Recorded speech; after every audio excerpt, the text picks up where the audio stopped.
결혼을 한 이후에 저는 정말 인생의 절정기를 맞이했다고 할 정도로 제 인생이 너무나도 순탄하게만 흘러가게 되었어요. 돈을 잘 벌어오는 남편 덕분에 생활비 걱정도 하나 없었고요. 제 나이 32살에 결혼을 해서 34살에 낳은 떡두꺼비 같은 아들은 애기도 많고 말도 잘 듣고 친구들과의 관계도 원만하게 좋았거든요.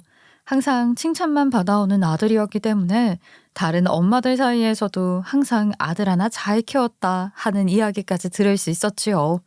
저는 남편이 벌어오는 돈으로는 생활이 충분히 가능했기 때문에 직장도 다니지 않고 오로지 아들 하나를 위해 헌신하면서 살았어요. 눈에 넣어도 안 아픈 자식이라 하더니 정말 저희 아들이 너무너무 예뻐서 견딜 수가 없었지요. 게다가 떡하니 아들을 낳았다고 시댁에서는 저를 복덩이 취급해 주셨거든요. 이렇게 귀하고 예쁜 손자를 낳은 우리 며느리를 누가 미워할 수 있겠니? 너는 우리 집안 복덩이다. 너랑 결혼한 다음부터 우리 아들도 일이 술술 잘 풀려서 승진도 2번이나 하고 말이야. 성과급도 엄청나게 받았다고 우리한테 용돈까지 턱턱 주니 얼마나 행복한지 모른다. 게다가 우리 손자가 얼마나 예뻐. 얘는 말도 참 곱고 예쁘게 해. 이게 다 지 어미한테 교육을 잘 받아서 그런 거 아니겠니? 나는 우리 며느리가 참 좋다. 우리 며느리가 최고야. 저만 보면 예뻐 죽겠다는 시부모님께서는 남편 몰래 용돈도 자주 쥐어주셨고요. 저의 인생은 이렇게 순탄하게만 흘러가는 줄 알았어요. 저희 아들이 초등학생이 되어서 입학을 처음 했을 때가 아마 저의 인생에서 몇 안 되는 긴장되는 순간이었던 것 같아요. 하나뿐인 우리 아이가 드디어 첫 사회생활을 시작하게 된 거 아니겠어요? 물론 어린이집도 다니고 유치원도 다니긴 했지만 그때는 본인 스스로 해낸다기보다는 부모의 손길이 훨씬 많이 필요한 시기였잖아요. 하지만 초등학생은 뭔가 달라도 다르게 느껴지더라고요. 학교에서 친구들이랑은 잘 지내고 있는 건지 공부는 잘 따라가고 있는 건지 정말 물가에 내놓은 아이처럼 걱정이 되었었는데 어느 날 학교에서 하교를 하고 집에 왔는데 친구 한 명을 집에 데리고 왔더라고요. 어머, 너는 누구니? 우리 민우랑 같은 반 친구니? 우리 집에 놀러 온 거야? 엄마, 찬영이라고 내 짝꿍인데 오늘 우리 집에 놀아도 되냐고 물어봐서 데리고 왔어요. 찬영이나 엄마한테는 찬영이가 말을 해줬대요. 집에서 놀고 갈 거니까 간식 해주세요. 저는 처음으로 우리 아들이 데리고 온 친구였기 때문에 정성스럽게 간식을 만들어서 대접을 해주었고요. 다음에 또 놀러 오라고 말을 했죠. 친구들이랑 잘 지내고 있는 건지 너무나도 궁금했었는데 이렇게 눈으로 보여주니까 우리 아들이 기특하기 그지없더라고요. 근데 그 다음 날 우리 아들이 찬영이네 집으로 놀러 간다는 이야기를 하더라고요. 저는 빈손으로 보내기가 조금 그래서 약소하지만 제 취미가 비누 만들기였거든요. 집에서 만들어둔 우리 아들이 쓰는 순한 수제 비누를 포장해서 선물로 보냈어요. 뭐 남들이 보면 그냥 놀러 가는 건데 극성이다 싶을 수도 있겠지만 그렇게 해야 마음이 편하겠더라고요. 근데 찬영이네 집에 놀러 갔다 온 아들이 그 집에서 쿠키를 구웠다면서 들고 온 게 아니겠어요? 저는 찬영이 엄마를 본 적이 없었지만 느낌이 너무나도 좋게 느껴졌어요. 사실 저도 집에서 아이와 베이킹을 해본 적이 있었는데 늘 집안이 난장판이 되어서 몇 번 해준 적 없었거든요. 그런데 무려 아들 친구까지 데리고 쿠키를 구웠다니 뭔가 아이를 위해 노력하는 엄마처럼 느껴지더라고요. 그래서 찬영이 엄마를 꼭 한번 보고 싶다는 생각을 하게 되었죠. 그게 비단 저의 생각만은 아니었나 봐요. 찬영이네 엄마도 저랑 똑같은 생각을 했는지 저희 아들 손에 초대장을 만들어서 들려보낸 거죠. 엄마, 찬영이네 엄마께서 엄마를 꼭 한번 보고 싶다고 하시는데 내일 찬영이네 집에 엄마도 같이 가면 안 돼? 다음에 올 때는 엄마랑 같이 오라고 하셨단 말이야. 같이 가자. 그래?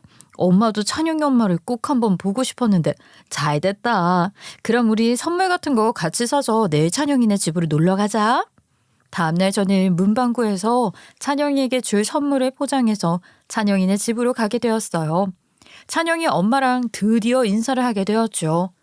사실 겉모습으로 사람을 판단하면 안 되는 거지만 찬영이 엄마는 살짝 올라간 눈매에 뾰족하게 생긴 얼굴이긴 했지만 저에게 무척이나 반갑다는 듯이 인사를 해주었어요. 만약 아이들끼리 이렇게 친하게 지내지 않았다면 제가 어울려 지내진 않았을 법한 외모를 가지고 있긴 하지만 사람의 내면은 또 다를 수 있으니 저도 반갑게 인사를 했죠. 비누를 선물로 보내주셨던 거 직접 만드신 거 맞죠? 손재주가 정말 좋으신가 봐요. 비누가요, 참 순하고 향도 좋더라고요. 다음에도 또 부탁해도 될까요? 제 관심사로 물꼬를 트더니만 쉴 새 없이 말을 하는데 이게 질리거나 기가 빨리거나 하지 않고 적당히 기분 좋게 대화가 이어지더라고요. 성격이 좋아도 너무 좋은 것 같았어요. 찬영이 엄마가 낯가림도 없고 활발하기도 하고 아이 교육에도 관심이 꽤 많은 것 같았어요. 저도 아이 교육에 관심이 많았거든요. 아무튼 찬영이 엄마랑 짝짝꿍이 잘 맞았죠. 그렇게 쉴 새 없이 대화를 나누다 보니까 저녁 6시가 넘어서 집에 슬슬 가봐야겠다고 생각을 했어요. 어머, 벌써 가시려고요? 시간이 이렇게 된 줄도 모르고 너무 즐거웠어요. 혹시 괜찮으시면 저희 집에서 저녁 식사하고 가시는 거 어때요? 제가 해물탕 끓이려고 준비도 다 해놨었는데 그러지 말고 같이 저녁 드시고 가면 좋겠어요. 저희야 남편이 야근을 하고 온다고 해서 시간이 괜찮은데 찬영이 아버지 올 시간 다 된 거 아니에요?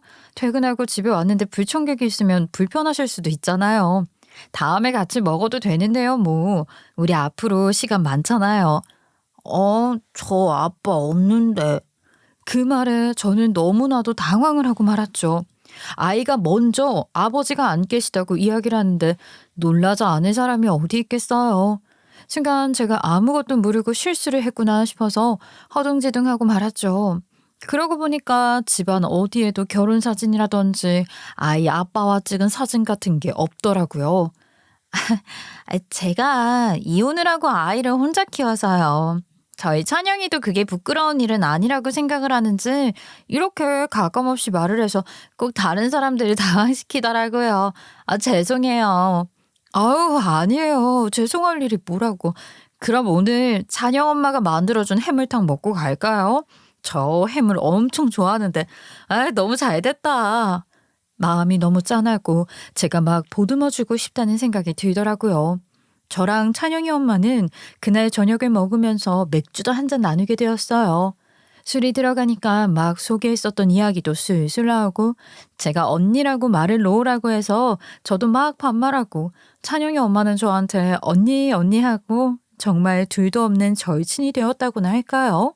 저보다 3살이 어린 찬영이 엄마였는데 그동안 마음고생 많이 하고 살았던 것 같더라고요. 제가 진짜 친언니 같은 존재가 되어주고 싶다는 생각을 하게 되었죠. 그렇게 한 학기 내내 찬영이와 저희 아들은 서로의 집을 오가면서 놀았고 저도 찬영이 엄마랑 둘도 없는 사이로 사이좋게 지내게 되었어요. 거기다가 둘 다 아이 교육에 관심이 많다고 그랬잖아요. 같이 학교 학부모회도 하게 되면서 더 친해지게 되었죠. 학교 일에 두 팔을 다 걷고 나서서 일을 도왔고 자연스럽게 같은 반 친구들도 더 어울리게 되었어요.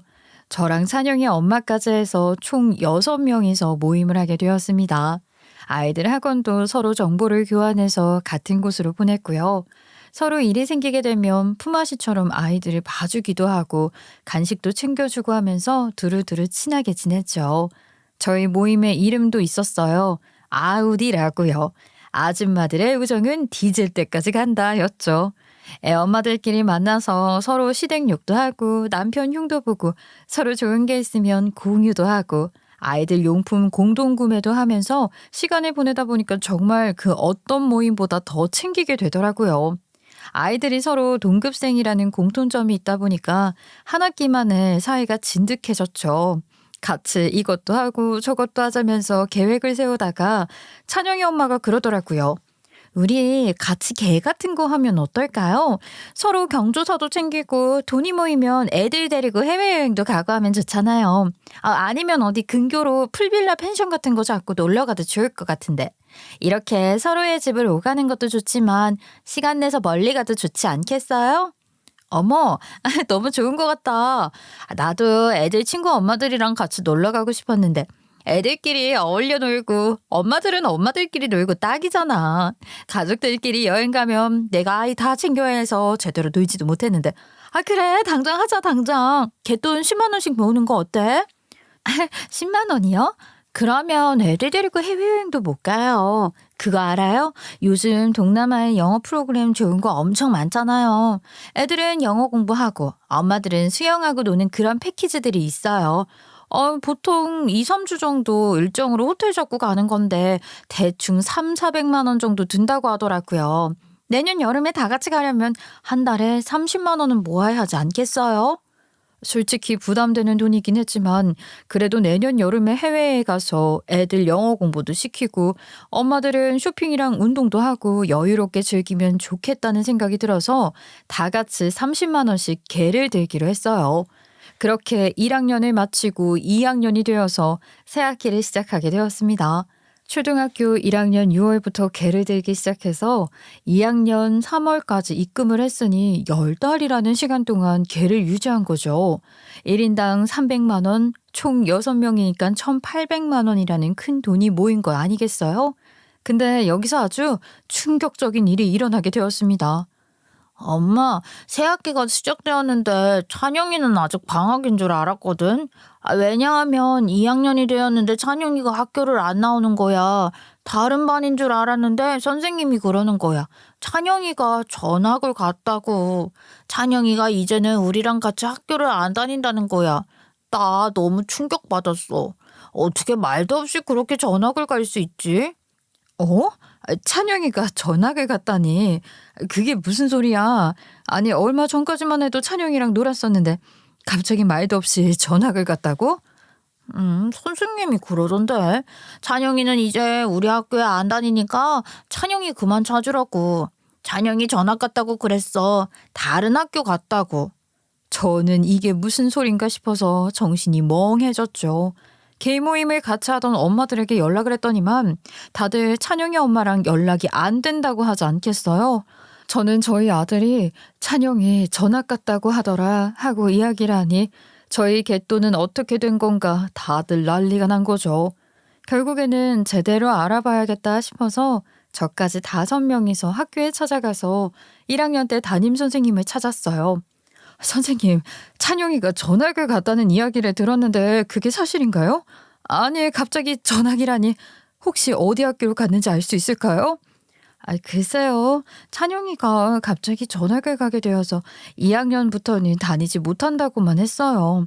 전학신고만 빨리 해달라고 하셔서 어디로 가는지는 전입신고를 하고 학교를 배정받아야 할 수 있는 부분인데 아직까지는 그 기록이 전달된 게 없어서요. 저도 잘 모르겠습니다. 어머니 무슨 일이 있으신가요? 저희 모두 황당해서 아무런 말도 하지 못했죠. 찬영이 엄마랑 개를 했는데 개돈 들고 날랐나 봐요. 이런 소리를 어떻게 선생님께 할 수 있겠어요.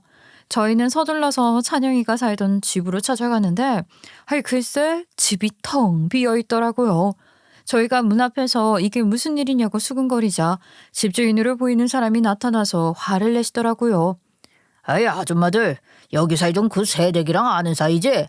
아니 글쎄 연락은 돼. 내가 기가 막혀선 간밤에 야반 도주를 했지 뭐야. 아주 그냥 내가 그 사기꾼 같은 여자를 꼭 잡아내고야 말해야지. 월세살이를 하고 있었던 여자가 말이야. 월세를 몇 개월을 밀린 줄 알아? 조금 냈던 보증금 다 까먹고도 다음 달에 준다. 기다려달라 하더니만 월세 한 푼을 안 내고 도망 외쳤다고. 이거 참 6개월 지나 밀렸는데 야밤에 집만 쏙 빼서 튄 게 말이나 되냐고. 쓰레기도 잔뜩 버려놓고 가서 이거 집 치우느라 사람 불러서 돈까지 썼다고. 이거 미친년 아니야? 그 여자 연락처 알아? 저희도 찬영이 엄마한테 계속 전화를 걸고 있는데 꺼져 있다는 안내만 나와요. 저희도 지금 개돈 뜯겼다고요. 왜 저희한테 화를 내고 그러세요? 개돈까지 들고 날랐어? 아주 그냥 난년도 보통 난년이 아니네. 어쩜 사람 볼 줄도 몰라. 거시기 나는 처음부터 쎄하다 싶었는데 자식 앞세워서 오갈 곳 없다고 사정을 하니까 받아줬지. 내가 월세도 깎아줬는데 어쩌면 이렇게 뒤통수를 치는지. 어휴 아주 그냥 액땜했어. 자식 새끼 앞장 세워서 그를 다 알아봤어야 했는데. 그냥 하루아침에 사람이 증발해버렸는데 저희가 무슨 수로 찾을 수가 있겠어요. 개모임을 같이 했던 아들 친구 엄마들도 전부 미치기 일보 직전이었죠. 이대로 그냥 넘어가면 또 똑같은 피해자가 나올 수도 있고 당한 게 괘씸해서 안 되겠더라고요. 그래서 어쩔 수 없이 다 같이 경찰서에 찾아가게 되었고 찬영이 엄마를 경찰에 신고하기로 마음을 먹었습니다. 그동안 저희가 갯돈을 입금했던 내역부터 시작해서 찬영이 엄마가 먼저 톡으로 개를 하자고 했던 것까지 전부 증거로 제출을 했죠. 그 여자의 통장 계좌번호며 뭐며 다 알고 있었으니까 사실 잡는 거엔 문제 없을 거라고 생각을 했거든요. 요즘 경찰들 수사력이 장난 아니잖아요. 더 큰 범죄를 저지른 사람도 다음날이면 잡아버리는 시대인데 갯돈 들고 나른 여자 잡는 게 뭐 어려운 일이겠어요? 근데 글쎄 그 통장의 명의가 알고 보니 찬영이네 할머니 계좌였고 찬영이 할머니는 치매 환자로 요양병원에 입원을 해 있던 상태였던 거죠. 아예 그 계좌의 존재 자체를 모르고 계시더라고요. 한마디로 애초에 저희들의 등을 쳐먹으려고 갯돈을 붙자는 이야기를 했었던 거고 그동안 지는 돈을 한 푼도 입금하지 않았었더라고요. 저희 5명 꼬박꼬박 내서 모은 1,500만 원을 갈취하고 자취를 감춘 것이었어요. 나중에 경찰에게 들어서 알게 된 사실인데 찬영이 엄마가 글쎄 전과 11범이라는 겁니다. 사기, 갈취 이런 혐의로만 전과 11범이라니 거기다가 감방도 몇 번이나 다녀왔었다고 하더라고요. 찬영이 낳고도 한 번 갔다 왔었다고 하니까 우리 모두 입을 떡 벌렸죠. 속아도 제대로 속은 거 아니겠어요? 미치고 펄쩍 뛸 지경이었어요. 그런 범죄자인 줄도 모르고 그동안 찬영이 엄마 사람 너무 좋지 하면서 어울렸다는 게 말이나 되는 소리냐고요. 정말 너무나도 큰 충격이었어요. 그 말 말고는 다른 말로 설명을 할 수 없다니까요. 저를 비롯한 다른 엄마들 또한 정신이 나가버리고 말았습니다. 1인당 300만 원. 그게 솔직히 적은 돈은 아니잖아요. 아니 물론 뭐 사기 맞았다 치고 훌훌 털어버릴 수 있는 돈이라고 생각을 할 수도 있겠지만 사람 마음이라는 게 돈 10,000원을 손해봐도 두고두고 남지 않겠어요? 게다가 각자 집에 가서 남편들에게 갯돈 뜯겼다고 말을 해야 하는데 얼마나 쪽팔리겠어요. 경찰에 신고도 했겠다. 분명히 추가 조사도 있을 거고 찬영이 엄마에 대한 소식이 나오면 연락이 올 텐데 자연스럽게 남편들도 알지 않겠어요? 남편들 반응도 각양각색이었더라고요. 아이, 우리 남편은 글쎄 잘했다 잘했어 하면서 어쩔 거냐고 어떻게 사람 볼 줄 몰라서 그 돈을 뜯기냐고 잔소리를 엄청 하대요. 아니 누구는 뭐 이렇게 될 줄 알았나. 가뜩이나 속상해 죽겠는데 편을 들어주지는 않고. 아이, 우리 남편은 바로 시댁에다가 고자질 하던데요. 오죽하면 시어머니가 전화해서는 마음고생한다고 훌훌 털어버리라고 이미 뜯긴 돈인데 어쩌냐고 하시는데 그렇게 시어머니 꼴 보기 싫어서 욕을 했던 게 죄송스럽더라니까요. 남편이 아니라 남의 편이야 아주. 아휴, 나한테는 빨리 경찰에 고발하라고 난리도 아니었어요. 이미 신고하고 왔다니까 진득하게 기다리라는데 속에서 천불이 터져서 원. 민훈에는 별말 없었어요? 별말 없을 리가 있나요? 그렇게 사람 보는 눈이 없어서야 앞으로 어떻게 인생을 살아갈 거냐고 하더라고요. 그런 범죄자 아들놈이랑 우리 민우랑 친구로 지내게 만들었냐면서 여편네 잘하는 짓이 없다고 하는데 남편의 그 질책 한마디가 돈 300만 원 뜯긴 것보다 더 쓰라린 거 있죠. 게다가 우리 남편 놈도 시댁에까지 이야기를 했더라고요. 아유, 그래도 민우네 집은 시어머니가 민우 엄마 엄청 이뻐한다고 하지 않았어요? 사기 맞았다고 하니까 바보 같다고 하시던데요. 글쎄 남편 놈이 저한테 용돈도 주지 말라고 괜히 아들 학교 동급생 친구 엄마랑 친해져서는 갯돈에 붙네 어쩌네 하다가 사기 맞았다고.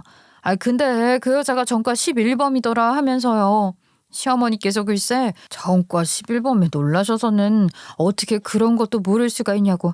아휴, 범죄자랑 어울렸다는 게 쪽팔리지도 않냐고 상처에 소금을 뿌리면서 말을 하는데 서로와 또 너무 서럽더라고요. 진짜 남편들이라는 게 위로는 못해줄 망정 채찍질을 하다니 미치겠어요. 거기다가 저를 그렇게 아낀다는 우리 시어머니는 우리 아들이 범죄자 자식이랑 어울려 놀았다는 사실에 분노를 하셨죠. 저한테 그것도 모르고 둘이 짝꿍이랍시고 절친을 먹게 만들어놨냐고 아주 그냥 그동안 한 번도 하지 않으셨던 잔소리를 퍼부으셨어요. 범죄자한테 우리 민우가 물들었으면 어쩔 거냐고 난리를 치시는데 진짜 쥐구멍에 숨고 싶은 심정이었죠. 사람 하나 제대로 못 알아본 탓에 쪽팔려 죽겠고요. 우리 남편놈은 아주 동네방네 소문낼 생각인 건지 뭔지 우리 친정에 가서도 친정엄마께 그 이야기를 하더라니까요. 우리 친정 부모님께서 무슨 말을 하시겠어요. 남편에게 우리가 딸을 잘못 키운 탓이다 하시는데 진짜 눈물이 핑 돌 것 같더라고요. 속이 상해서 저는 그때부터 이를 갈고 또 갈기 시작했어요. 이 망할 년 제가 무조건 무슨 수를 써서라도 잡아버리겠다. 어떻게든 잡아서 우리 집 사람들에게 당당해질 테다 하고 말이죠.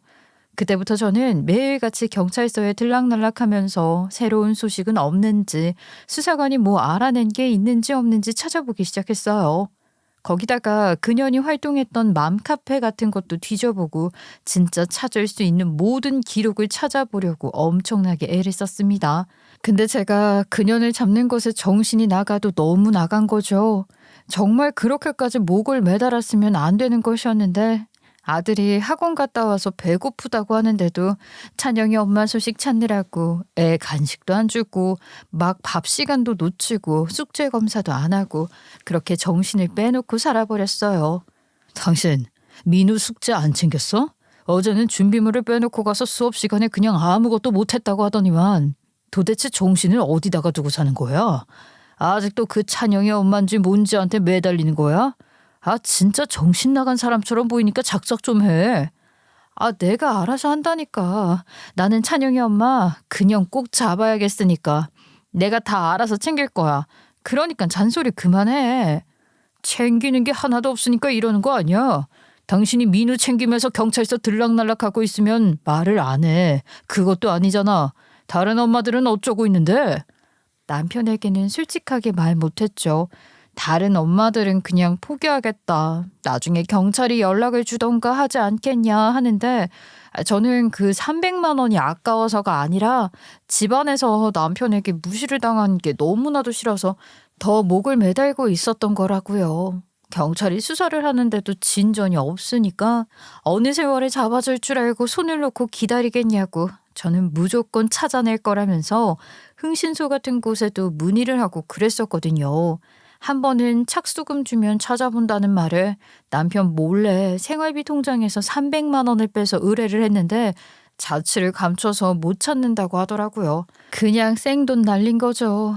못 찾는다고 말만 하면 장땡이에요? 아, 그럼 제가 이 돈을 주고 왜 당신 같은 사람에게 맡겼냐고요. 아, 빨리 찾아내라고요. 아니 아줌마 여기 계약서에도 쓰여져 있잖아요. 착수금은 환불 안 된다고요. 우리가 백방으로 찾아봤는데 아무 기록도 안 남아있다니까요. 그 사람 명의로 개통된 휴대폰도 없어요. 이거야말로 사기꾼이랑 다를 게 뭐야. 당신들도 전과 있는 사기꾼들 아니야? 어? 아줌마 자꾸 이러시면 영업방해로 신고합니다. 저 지금 경찰 불러요. 부르든가 말든가 내 돈 돌려놓던지 아니면 그냥 잡아다가 내 눈앞에 갖다 놓으라고. 얼굴도 알고 이름도 알고 다 줬는데 왜 못 찾냐고. 제가 깽판을 부리니까 흥신소 직원이 정말로 경찰에 영업방해로 신고를 한 거죠. 저는 졸지에 경찰서에 가게 되었고 경찰이 하필이면 또 남편에게 연락을 한 겁니다. 남편이 헐레벌떡 경찰서에 와서는 진짜 미친 거 아니냐고 저에게 삿대질을 하더라고요. 남편 몰래 돈 빼서 의뢰를 한 것이었는데 남편이 알게 되는 바람에 더 큰일이 났죠 뭐. 아 제가 진짜 미쳤었나 봐요. 찬영이 엄마에 대한 분노감에 몇 개월이 넘는 시간 동안 그것 하나에만 매달렸고 아무런 흔적도 찾지 못하는 경찰이 무능력하다고 생각을 하게 되었어요. 물론 경찰도 얼마나 할 일이 많겠어요.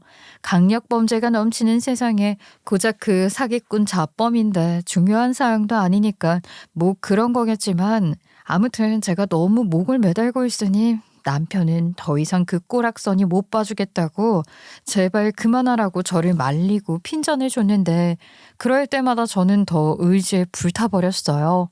찬영이 엄마만 잡으면 이 모든 무시와 멸시가 끝날 것 같았거든요.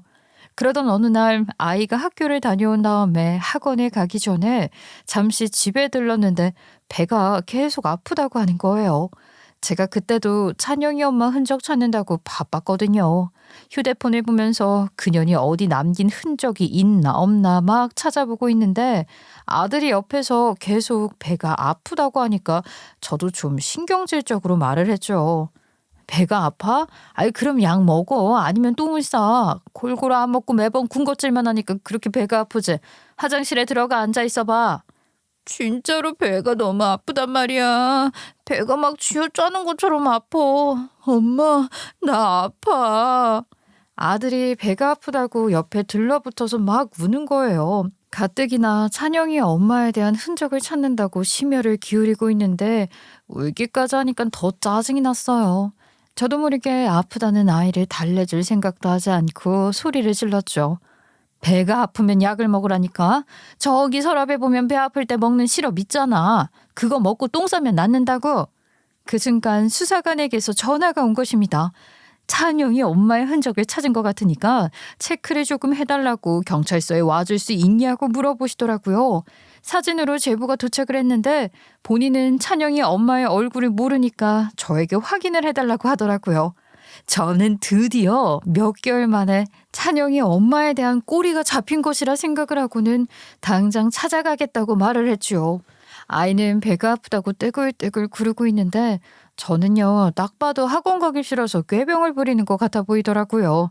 엄마 지금 나가봐야 하니까 얼른 약 먹고 학원부터 가. 오늘도 학원 가서 수업 시간에 딴짓하고 그러면 정말 화낼 줄 알아. 얼른 가. 그렇게 경찰서로 바로 달려가서 사진을 확인했는데 뭔가 느낌 자체는 닮은 사람이긴 했지만 찬영이 엄마는 아니었어요. 게다가 경찰이 추가적으로 확인을 한 결과 아이도 없다고 하더라고요. 찬영이라는 존재가 떡하니 있는데 아이가 없다고 하면 찬영이 엄마는 아니지 않겠어요? 저는 김이 쭉 빠졌죠. 터덜터덜한 발걸음으로 집에 돌아왔는데 집이 조용하더라고요. 아이가 학원에 갔나 보다 했는데 글쎄 화장실 문이 열려 있더라고요. 뭐지 하고 가보니까 저희 아들이 화장실 바닥에 쓰러져 있는 거예요. 놀래서 달려가 끌어안았는데 열이 얼마나 오른 건지 온몸이 불덩이처럼 뜨끈뜨끈하더라고요. 거기다가 애가 식은땀을 뻘뻘 흘리면서 앓는 소리조차 내지 못하고 의식까지 없는 것 같은 게 아니겠어요? 저는 정말 너무 놀라서 악소리도 내지 못했어요. 손이 덜덜 떨리고 뭐부터 해야 할지 전혀 모르겠더라고요. 머릿속이 새하얗게 변해버려서 계속 민우야 민우야만 외치다가 겨우 119에 신고를 하게 되었어요. 저희 아이가 지금 의식을 잃고 쓰러진 것 같아요. 계속 배가 아프다고 했었는데 열도 엄청나고요. 식은땀도 계속 흘려요. 불러도 대답을 못해요. 빨리 와주세요. 결국에는 구급차가 와서 애를 싣고 가는데 막 이리저리 눌러보더니만 애가 맹장인 것 같다는 거예요. 빨리 수술을 해야 할 것 같다고 큰 병원으로 이송을 하겠다고 했어요. 이대로 조금만 더 지체를 하면 맹장이 터질 수도 있다는 게 아니겠어요? 맹장이 터진다니. 그러면 뱃속 안에서 다른 장기들까지 영향을 미치게 될 거잖아요. 생전 처음 듣는 말에 너무 놀래가지고 울고불고 우리 애 살려달라고 막 그랬죠. 휴대폰만 덜렁 챙겨서 구급차에 탔기 때문에 남편에게 전화를 걸었고 아들은 병원에 도착하자마자 응급수술로 수술을 하게 되었어요. 조금만 더 늦었으면 정말 맹장이 터지기 일부 직전이었을 겁니다. 다행히 제거는 잘 되었는데 이미 염증이 난 상태라서 열이 떨어지려면 시간이 조금 걸릴 것 같아요. 아마 통증도 상당했을 텐데 어린아이가 잘 버텨준 겁니다. 며칠 입원하고 지켜보는 게 좋겠습니다. 수술은 잘 된 거죠? 다행이다. 정말 감사합니다. 아이는 병실에 옮겨진 뒤에 약기운 때문인지 지쳐서 그런 건지 쓰러져서 잠이 들었어요. 저는 하염없이 병실을 지키면서 눈물만 뚝뚝 흘리고 있었는데 전화를 받은 뒤에 바로 조퇴라도 한 건지 남편이 한달음에 달려왔더라고요. 근데 뒤에 줄줄이 시댁 식구들까지 다 병원으로 찾아온 거예요. 아니, 우리 민우가 무슨 수술을 했다는 거야? 어? 지금 우리 민우는 괜찮은 게야? 어떻게 된 일인지 이야기 좀 해봐라. 울지 말고. 맹장이었대요. 맹장이 터지기 일부 직전이었다는데 다행히 제거 수술은 잘 됐고요. 아직 열이 좀 있어서 염증 수치랑 좀 더 봐야 한대요. 며칠 입원하면 된대요. 아이고 다행이다. 정말 다행이야. 그래도 일찌감치 발견을 했으니 이렇게 수술도 잘 되고 말이야. 아유 아주 고생했다 고생했어. 애미가 집에 있으니까 더 큰 위험도 없이 잘 끝났지. 그 순간 아들이 마취해서 깬 것인지 흐느껴 울기 시작했어요. 맹장을 떼는 수술을 했는데다가 염증까지 했으니 몸이 얼마나 힘들겠어요. 할머니, 나 엄청 아팠어. 나 아빠 죽는 줄 알았어. 그래 민우야, 이 어린아이가 수술까지 했으니 얼마나 아팠을꼬. 정말 고생 많이 했다. 이제는 아픈 거 다 끝났으니까 잠 잘 자고 푹 쉬면 돼. 그래도 일찍 발견해서 수술했으니 얼마나 다행이냐. 네 엄마가 옆에서 내내 지키고 있었으니까 이렇게 더 큰일로 번지지 않고 수술도 잘 마친 게야. 엄마가 있긴 뭐가 있어. 엄마 없었어. 학교에 다녀오자마자 엄청 아파서 계속 아프다고 했는데 엄마가 들은 척도 안 하고 약 먹고 학원이나 가라고 그랬단 말이야. 엄마가 나가야 된다고 나한테 약 먹으랬어. 뭐라고? 이게 다 무슨 소리야? 아파 죽는 줄 알았단 말이야. 엄마가 약 먹고 똥이나 싸라고 그래서 약 먹고 똥 싸러 화장실 갔다가 쓰러졌어. 기억이 하나도 안 나. 그냥 엄청 아팠어. 엄마도 없고 너무 무서웠다고. 아니 이게 뭔 말이냐? 애민이가 정신이 있는 게야 없는 게야? 지금 배가 아프다고 떼굴떼굴 굴렀다는 애를 두고 어디를 갔다 왔다는 게야? 어? 당신 또 그 찬영이 엄마인지 누군지 걔 찾는다고 나갔다 왔지? 애가 아파 죽겠다는데 그 여자 찾으러 나갈 정신 있어? 아 내가 진짜 답답해 미치겠다. 그만하라고 했잖아. 제발 그만 좀 하라고. 그깟 300만 원 내가 생활비를 안 주는 것도 아닌데 왜 그러냐고. 아니 어떻게 지 아들이 맹장이라는데 아파 죽겠다는데 그 여자를 찾겠다고 애를 버리고 나가. 내가 당신 같은 인간이랑 같이 살아야겠어? 나 더 이상은 이렇게 못 살겠다. 아니 어떻게 아픈 아들을 버려두고. 내가 진짜 기가 막혀서. 아들은 엉엉 울고 있지. 남편은 화를 내지. 시어머니는 저를 벌레 보듯 바라보고 있지. 저는 대역죄인이 되어서 아무런 말도 하지 못했어요. 남편은 그 자리에서 저랑은 더 이상 못 살겠다고 도장을 찍자고 하더라고요. 아이가 회복을 하고 나면 바로 가정법원에 가서 이혼 소장을 접수하자고 했습니다. 저는 깜짝 놀라서 이혼은 죽어도 못하겠다고 말을 했는데 남편은 강경하게 소송이라도 하겠다고 저랑 더 이상 이렇게 사는 의미가 없다고 딱 잘라서 말을 했어요. 당연히 이 사실을 알게 된 시댁 식구들 또한 가만히 있지 않았고 당장 짐 싸서 나가라고 이혼하라고 했죠. 저는 결국 이혼 도장을 찍을 수밖에 없었어요. 거기다가 아이에 대한 양육권까지 모조리 다 빼앗기고 말았습니다. 결국 저는 찬영이 엄마를 쫓다가 가족도 잃고 시간도 잃고 돈도 다 잃어버린 상태로 지방에 있는 친정으로 가게 되었어요. 정말 살아있는 듯 죽어있는 것 같다는 착각이 들더라고요. 제 나이 42살에 이렇다 할 경력조차 없는 제가 뭘 해야 할지 막막했습니다. 결국에는 아무것도 하지 않고 손을 놓고 2년이라는 시간을 보내게 되었고 한 달에 한 번 아이와 면접 교섭권이 있어 만나긴 했지만 아이는 그날의 기억이 생생한지 저에게 마음을 열어주지 않았어요. 나도 민우를 진심으로 사랑해 줄 수 있는 여자를 만나 재혼했어. 재혼한 지 얼마 되지 않아서 지금은 본인이 민우랑 더 시간을 보냈으면 좋겠다는 말을 하더라. 민우도 새엄마랑 잘 지내고 있고 이렇게 면접 교섭권 운운하면서 민우 만나러 오는 거 그 여자도 부담스러워하고 민우도 힘들어해. 당신한테 양육비에 대해서 일절 묻지 않을 테니까 더 이상 민우 찾아오지 않았으면 좋겠어. 그게 민우를 위한 일이라는 생각도 해줬으면 좋겠고. 저는 정말 죽을까 고민까지 했었어요.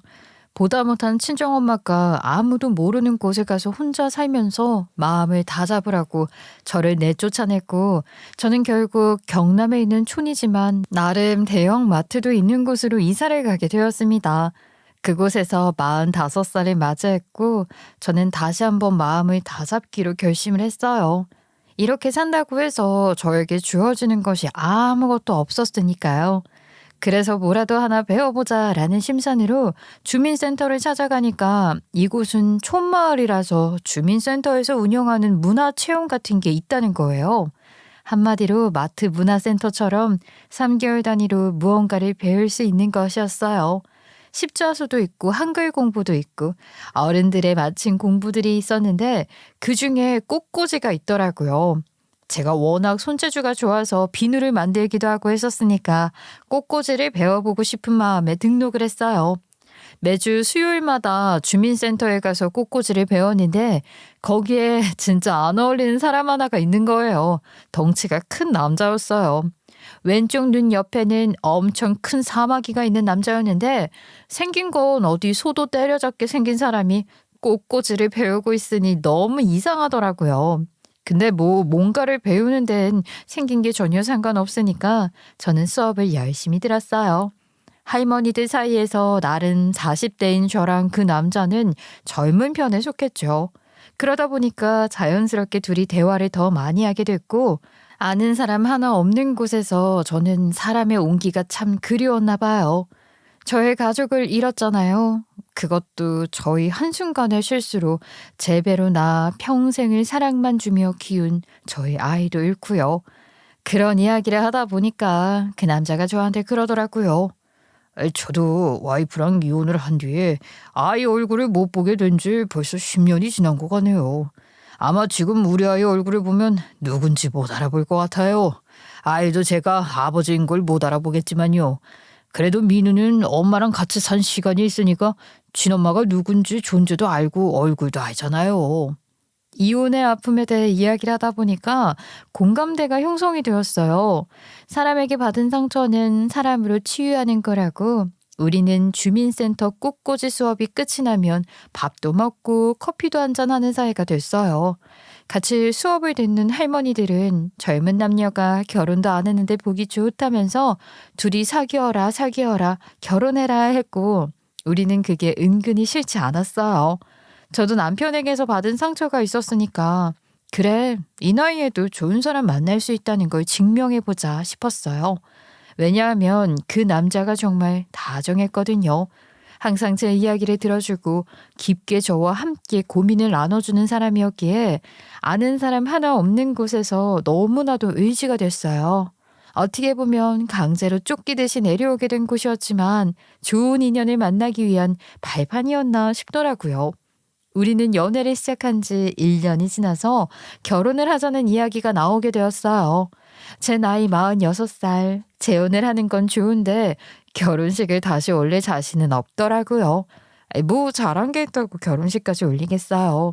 게다가 이 나이에 웨딩드레스 입는 것도 좀 주책 맞아 보일 것 같았고요. 그래서 우리는 충분히 상의를 한 후에 혼인서약과 혼인신고만 하고 양가에 인사를 드리고 살림을 합치기로 했어요. 그런데 막상 인사를 드리러 가려고 하니까 그이에게 가족이 하나도 없다고 하더라고요.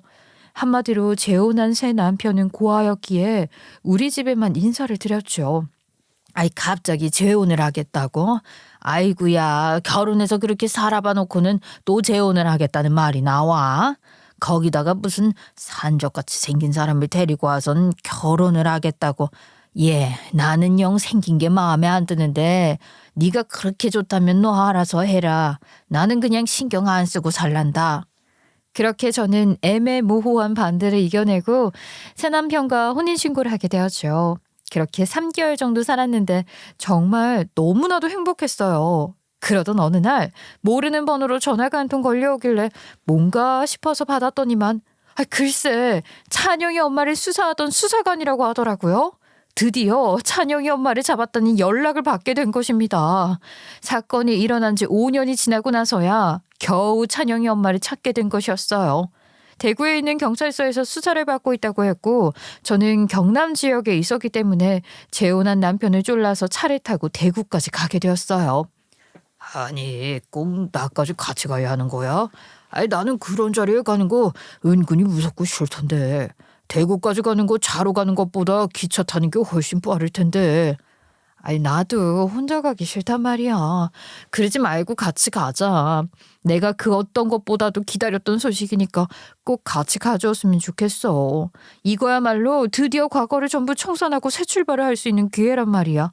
응? 에이, 같이 가주라. 알겠어. 같이 가줄게. 이럴 줄 알았으면 미리미리 좀 씻을 걸 그랬다. 아이, 머리를 안 감아서 좀 그런데 모자 쓰고 가야겠네. 아, 그리고 오늘 미세먼지가 심하다고 그랬으니까 마스크도 하나 챙겨. 나도 마스크 쓰고 갈 거니까. 아이, 어차피 차 타고 가서 바로 경찰서에 들어갈 건데 뭐 어디 나들이 가는 것도 아니고. 아이, 빨리빨리 준비해서 가자. 새 남편은 결국 저랑 경찰서로 동행을 해주었고 드디어 저는 경찰에서 붙잡혀 있는 찬영이 엄마를 마주할 수 있었어요. 저를 보자마자 정말 아무렇지 않게 어제 만났던 사람처럼 언니 하고 부르는데 멱살을 잡고 싶다는 생각을 했죠. 아, 언니 정말 오랜만이야. 나 보려고 서울에서 여기까지 내려온 거야? 언니? 야, 너라는 인간 때문에 내가 얼마나 큰 고통을 당했는지 알아? 아무것도 모르면서 어떻게 뻔뻔하게 언니 오랜만이라는 말을 할 수가 있어. 너 나랑 무슨 전생의 원수지가 아니었냐? 너 때문에 내 인생이 통째로 날아갔어. 너 나한테 왜 그랬어? 너 정말 그 돈 갈취하고 싶어서 우리에게 친절한 척했던 거야? 사람이 어떻게 그럴 수 있냐고. 내가 몇 년이나 일을 갈았어. 아, 너 하나 잡겠다고 내가 몇 년이나 시간을 버린 줄 알아? 아무것도 모르면서. 언니 진짜 너 한 대 치고 싶다. 아유, 흥분 좀 가라앉히고 말을 해. 아, 근데 저분은 누구야? 민우 아버지는 아닌 것 같은데. 왜 궁금해? 그래, 내가 속 시원하게 말해주마. 너 찾으라고 내가 민우한테 신경 하나 못 쓰고 정신을 딴 데 팔아먹어서 결국에는 이혼당했어. 내 새 남편이다. 왜? 그렇게 말을 하니까 찬영이 엄마도 궁금한 건지 제 새 남편의 얼굴을 유심히 보더라고요. 찬영이 엄마는 경찰 조사를 받느라 앉아 있었으니 아래에서 위로 올려다보았는데 표정이 삽시간에 굳더니 조용히 제 옆구리를 콕 찌르더라고요. 인연이 무슨 실수를 쓰려고 일어나 싶어서 저도 빤히 쳐다봤죠. 아이, 운전한다고 담배도 한 대 못 피웠더니만 담배 당기네. 나 나가서 커피도 한 잔 사 먹고 그러고 있을 테니까 조사 다 마치면 밖으로 나와. 밖에서 기다릴게. 그때 때마침 새 남편은 담배 하나 피워야겠다면서 슬쩍 경찰서를 빠져나가더라고요. 언니, 저 사람이랑 재혼했다고? 결혼식도 올렸어? 네가 알아서 뭐 하게. 왜? 이제는 저 사람한테도 뭐 등쳐먹을 게 있나 없나 궁금하니? 언니, 내가 진짜 사람 하나 살리는 거다. 내가 언니 도와줄 테니까 나랑 합의해줘. 언니까지 걸려 들어가면 나 진짜 이번에 최소 5년이야. 내가 진짜 어디서도 못 얻을 귀한 정보 줄 테니까 합의 좀 잘해주라. 나 이번에 잡혀 들어가면 우리 찬영이는 어떡해? 2년이 어디서 약을 팔어. 내가 그런다고 동정심에 그냥 넘어가 줄 것 같아? 이 사진 보면 마음이 달라질 텐데. 이거 봐봐. 이 사람 방금 전에 언니랑 재혼했다던 새 남편 맞지? 여기 서 있던 그 사람 말이야. 찬영이 엄마가 지갑에서 꼬깃꼬깃 구겨진 사진 한 장을 내밀더라고요. 눈 옆에 왕 사마귀가 있고 생긴 게 딱 우리 새 남편인 거예요. 근데 말도 안 되게 배경이 글쎄 교도소 앞인 거예요. 아니, 이게 무슨 일이야? 이게 뭐야? 하면서 사진을 빤히 들여다보고 있는데 새 남편 옆에 찬영이 엄마도 있는 거예요. 언니 진짜 순진하다. 저 인간 나보다 정가 많은 사람이야. 교도소 모임에서 알게 된 사람인데 언니는 모르지? 옥바라지 카페 같은 거 있는 거. 거기서 서로 정모 같은 것도 하고. 아무튼 출세하고 나면 서로 나쁜 짓 하려고 모이기도 하고. 아무튼 그런 게 있어. 거기서 알게 된 지인의 지인인데 교도소에서 나오고 나서 진짜 마지막이라고 이제 교도소 오지 말자고 손 털자고 다 같이 기념으로 찍었던 사진이야 이게. 거의 7년도 더 된 사진이라니까. 아니, 잠깐만. 나 지금 너무 황당해서 말이 안 나오네. 그럼 저 인간도 범죄자라고? 언니, 내가 왜 굳이 합의까지 들먹이면서 말하는 줄 알아? 저 인간 어마무시한 인간이야. 자기 마누라 때려서 이혼한 건 둘째치고 제 엄마는 언니까지 내버릴걸? 거기다가 사기에 갈치만 있는 게 아니라 폭행 전과도 엄청나게 많다고. 나보다 전과 훨씬 많은 사람이고 저 사람 마지막으로 교도소 간 게 사람 하나 골로 보내서 그럴걸. 빨리 도망쳐. 혼인신고 안 했으면 당장 짐 싸서 도망가라고. 지금도 경찰서 들어올 때 모자 칵 쓰고 얼굴 가리고 꺼려하는 거 보면 죄 지은 거 있나 본데. 전 그러면 경찰한테 확인 한번 해보던가. 저는 순간 너무나도 소름이 돋았어요. 저한테는 벌레 새끼 하나 못 죽이는 것처럼 행동했던 사람이 전과가 어마어마한 데다가 뭐 사람을 하나 골로 보냈다는데 어떻게 안 놀라고 버틸 수가 있겠어요. 저는 경찰에게 조심스럽게 이야기를 하고 남편의 혼인신고 작성 시 적어두었던 주민번호를 불러주었더니 경찰이 막 조회를 해보더라고요. 그러고는 아주 충격적인 말을 뱉었죠. 이 사람 지금 어디 있습니까? 조회를 해보니까 악질적인 인간인데 치매우수배까지 내려져 있는 사람이라고요. 정말 재혼하신 남편분이 맞습니까? 네, 저랑 같이 경찰서에 왔어요. 아까 제 뒤에 서 있던 모자 쓰고 마스크 쓴 인간이 그 사람이에요. 이 앞에서 담배 피우고 있을 테니까 조사 끝나면 나오라고 했어요. 저 위험할 수도 있으니까 박 형사 나랑 같이 나가재. 수갑도 챙기고 혹시 모르니까 대저건도 챙겨. 저랑 같이 나간 형사가 새 남편의 팔을 바로잡았고 도망을 치려고 하는 그 인간에게 발을 걸어서 수갑을 채우더라고요. 무슨 법칙을 막 외우면서 변호사를 선임할 수 있고 어쩌고 하는데 정말로 기가 막혀서 입이 떡 벌어졌죠. 그 자리에서 새 남편의 모자가 벗겨지면서 수갑을 차게 되었고 저는 주저앉아 버리고 말았어요. 놀란 마음 가라앉히고 다시 경찰서에 들어가니까 찬영이 엄마가 말을 걸더라고요. 언니, 내가 언니 돈 뜯어가고 마음고생 시킨 거 미안해. 그래도 언니가 나 많이 챙겨준 거 알아서 양심상 이야기해주는 거야. 아무튼 이걸로 우리 합의하는 거다.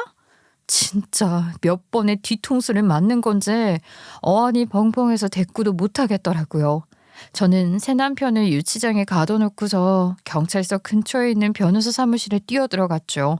이혼 소송을 할 수 있는지 제가 위자료를 받을 수 있는지 알아보았고 전과를 숨긴 지명 수배범이었기 때문에 가능하다는 이야기를 듣게 되었어요.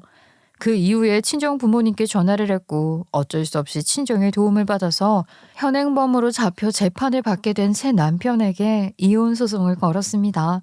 하지만 그걸로 부족하다 느낀 저는 경찰서에 바로 신변 보호를 요청했어요. 변호사랑 함께 이혼 소송에 대해 말을 하러 수감이 된 새 남편의 면회를 갔는데 글쎄 본색을 드러내더라고요. 야, 네가 나한테 이럴 수가 있냐? 에? 사랑하네 어쩌네 해놓고서 감히 나를 수배범이라고 찔러? 너 믿었는데 내가 아주 배신을 제대로 당했다. 내가 출소만 해봐라. 너부터 찾아갈 거야. 내가 너 찾아서 가만두지 않을 거라고 복수할 거라고. 감히 나를? 아무리 지금 유치장에 갇혀있고 재판을 받아서 형을 받게 된다고 한들 언젠가는 출소를 할 사람이잖아요. 그러니까 너무 무서워서 신변보호 프로그램을 안내받게 되었죠. 저는 주민번호도 바꾸고 이름도 바꾸고 다 바꿔버렸어요. 그리고 바로 경남에 있는 모든 것을 정리하고 친정엄마가 사는 동네로 돌아가게 되었죠. 당연히 친정 부모님께 등짝을요 복날에 북업해듯이 맞았습니다. 어떻게 사람을 잘 알아보지도 않고 덥석 혼인신고부터 할 수가 있어. 이 모지라. 엄마가 애초에 생긴 것부터 마음에 안 든다고 말을 했었잖아. 아주 그냥 이런 모질한 것을 딸년이라고 아주 이혼을 2번이나 해서 좋겠다 좋겠어. 내가 동네 창피해서 얼굴을 들고 다닐 수가 없어. 제가 지은 죄가 있는데 거기서 어떻게 무슨 대꾸를 할 수 있겠어요. 그냥 잘못했어요. 죄송합니다 했지요. 나이 40 중반에 부모님 가슴에 대못을 박은 딸이라니 그것도 남자 때문에요. 저는 그냥 비구니 팔자인가 봐요. 그래서 혼자서 정신 똑바로 차리고 살아야겠다 생각했지요. 그렇게 저는 이름을 바꾸고 새 인생을 살게 되었고 지금은 그 잠시 배운 꽃꽂이가 재밌어서 전문가 과정을 배우고 있어요. 동네에 작게 꽃집을 차리는 게 나름의 목표입니다. 그래서 정말 예쁜 꽃다발을 들고 우리 민우를 찾아가서 진심으로 사과하고 싶어요.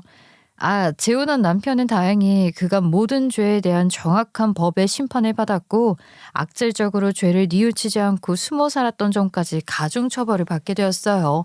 그래서 징역이 나왔고 찬영이 엄마는 제가 결국 합의를 안 해줘도 사기를 너무 많이 친 탓에 5년형을 받았다고 하더라고요. 찬영이는 뭐 어디서 지내는지 모르겠지만 어떻게든 되겠죠. 저는 그냥 이제 남일에 신경 안 쓰고 제 인생이나 잘 살아보려고요. 이제는 정말 남들에게 그만 속아 넘어갈래요. 네, 알아요. 제 얼굴에 제가 침 뱉는걸요. 하지만 이렇게 다시 한번 제 과거와 후회를 반성하며 여러분들에게 쓴소리도 듣고 싶어 용기 내어 제 이야기 해보았습니다. 제 보잘것없는 이야기 끝까지 들어주셔서 감사합니다.